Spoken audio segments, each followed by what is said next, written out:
remember when I was in school learning about filmmaking. I just remember at the time thinking, is all this really necessary? Like, do you really have to do all these steps before you start making a video? Like, every video that I made up until that point, I just had an idea. I got everyone together, and I went out with a camera, and I shot the thing. Yeah. And even in school, as I was learning about this, I was just like, this is unnecessary. And I went out into the real world and found that a lot of it is unnecessary, at least for the type of work that I was doing.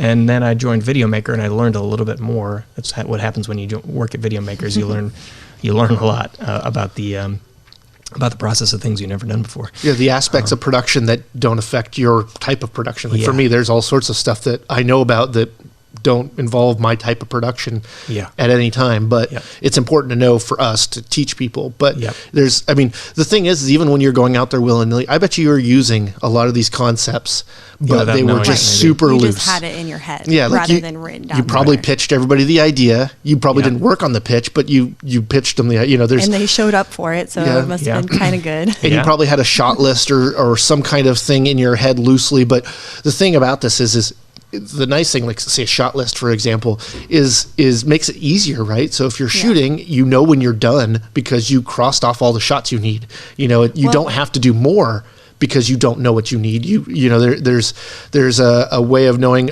I can stop this scene. The scene's done. Yeah. I know for certain because I covered all the things that we planned for. Yeah. And versus the shooting and overshooting. Now, given some formats need that, I mean, like comedies, for example, of like we want 5 different takes of someone reacting to the same line or someone saying this line a little differently so it fits in better or whatever. But that's part of improv and film. Well, but I think not as much otherwise. Yeah, like any kind of pre-production is like trying to solve a problem in advance before the problem happens. And so the way that pre-production has developed and why there's like everyone who's working on a narrative project has a shot list and has a storyboard and has, these certain like a schedule, a budget, like that's all to prevent like things going wrong on set where it's harder to control what's happening.